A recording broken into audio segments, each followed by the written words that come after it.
അങ്ങനെ കുറെ കാലമായി 10ാം സ്ഥാനത്ത് കിടന്നിരുന്ന നമ്മുടെ KKR Kolkata night Riders super ഓവറിൽ ലക്നൌവിനെ പരാജയപ്പെടുത്തി.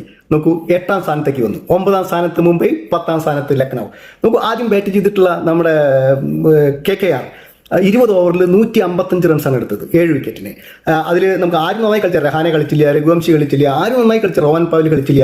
പക്ഷേ നമ്മുടെ കാമറൂൺ ഗ്രീൻ 34 റൺസും, ദെൻ 51 ബോളിൽ 83 റൺസ് എടുത്ത Rinku Singh 7 4s and 5 6s.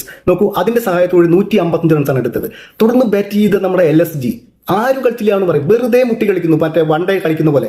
പക്ഷേ തട്ടിമുട്ടി 150 റൺ എത്തിയത് എങ്ങനെയാണ്? ലാസ്റ്റ് ബോളിൽ 6 അടിച്ച ഷമിയുടെ മനോഹരമായ സിക്സറിലൂടെ 155 8 വിക്കറ്റിന് 20 ഓവേഴ്സിൽ എടുത്തു. സൂപ്പർ ഓവർ നോക്കൂ നിങ്ങൾ. ഫസ്റ്റ് ഓവർ സുനിൽ നാരായൺ എറിയാൻ വന്നു. ഫസ്റ്റ് ബോളിൽ ഔട്ട് നിക്കോളാസ് പുരൻ.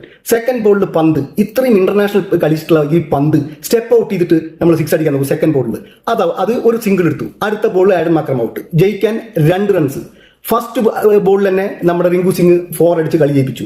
നോക്കൂ, ഒരു സൂപ്പർ ഓവർ എങ്ങനെ കളിക്കേണ്ടെന്ന് പോലും ലക്നൌവിന് അറിയാത്തമായിട്ടുള്ള അവസ്ഥയിൽ പോയി. എന്തായാലും പോട്ടെ, അതിന്റെ അനുഭവം അവർക്ക് കിട്ടി. അവരിപ്പോൾ 10ാം സ്ഥാനം